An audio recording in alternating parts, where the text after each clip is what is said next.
Alright, so I want to make the showcase simple. I don't want it to be too long or too convoluted since this is a pretty simple unit. But today I'll be showcasing the new secret unit from the new secret portal, Regnaw. I don't know what anime he's from, I've never seen it, but so far he seems like a crazy unit. Right now his stats aren't anything crazy. Currently his damage should be S, his SPA is C+, and his range is B. It could definitely be better, but I think for just getting him, his stats are pretty good. Now, in the background, I kind of want to explain what I'm doing here and just sort of how he works. So, Ragnar is essentially a buff and then you replace him, like literally replace him, you place him again type of unit. You want to buff him as much as you can on his first placement, and he even buffs himself actually. And then when you place him again, he actually replaces his old placement, if that makes sense. You'll see it later in the video, but essentially if I buff him and I place him down, then once he receives all those buffs from Harkorin in this case, I can place him again and he inherits all those buffs that he'd previously had on placement. So if I buff him with max Harkorin buffs and then place him again, he spawns in with those max buffs. So essentially how you want to play him is you'll use Harkorin. There's even a new unit, I think from the Worldlines portal, that buffs other units, and you'll want to buff him as much as you can on his first placement. Then you'll want to let him buff himself. I think every time he attacks a frozen unit, or frozen enemy, he increases his own damage by 10%. Again, I'll show the passive later in the video, and he can do that 4 times. So you just want to buff him, let him buff himself, and then you place him again, and then he ends up replacing his previous placement. And you can do this a total of 4 times. He caps at 4 placements, so you can only really replace him 3 times. And overall, he gets crazy damage.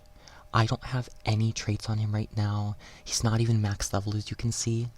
And he does close to, I think, 100k by the end of upgrading him.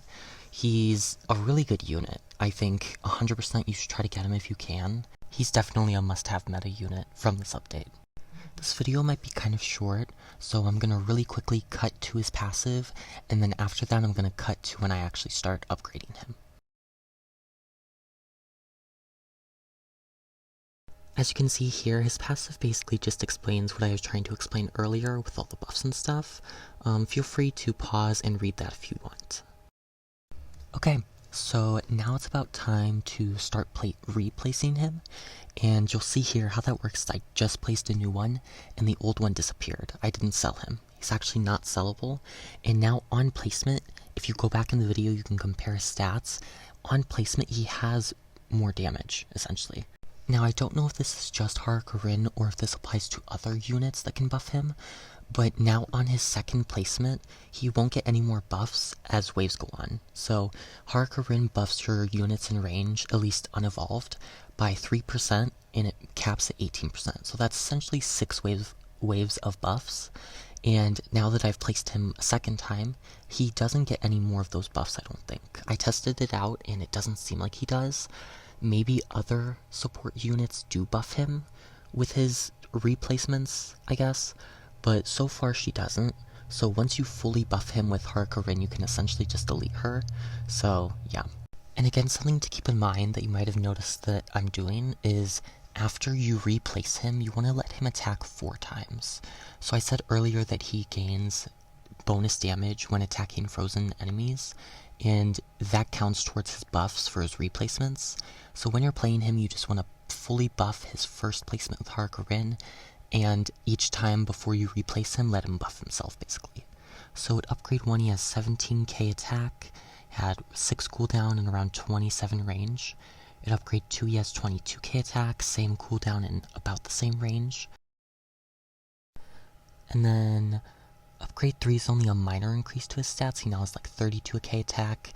I saw his range went up a little bit, but his cooldown stays about the same. His cooldown doesn't go down until some of his later upgrades, or as you upgrade him more, essentially.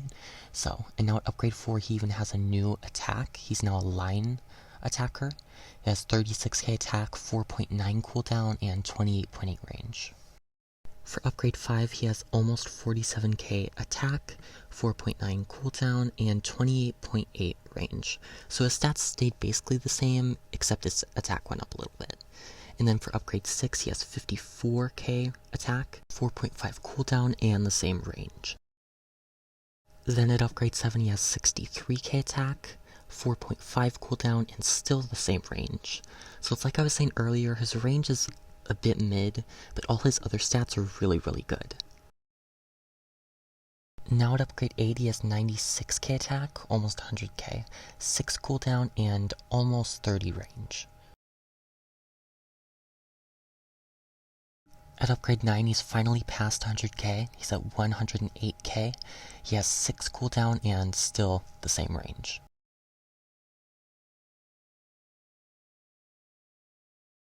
And lastly, finally maxed out at upgrade 10, he had 125k damage, 6 cooldown, and still the same range. So essentially his range and cooldown stayed the same for those last couple of upgrades, but he does get to 125k with just Harkonnen. If you get the new, I think again it's the World Lines Portal unit, I'm pretty sure he buffs other units. So if you get him and Harkonnen, and if any of the new Winter Update units buff other units, like their support units, then he'll easily get to 200, maybe even 300k without any good traits. But anyway, that's the end of the showcase. I wanted to keep it simple and concise since all the other showcases I saw were kinda convoluted, so hopefully this helps. He's a kinda complicated unit if you're not used to buffing and then replacing the unit, so if you need any clarification, just comment down below. And if you like this showcase and want to see more, then feel free to subscribe or like the video.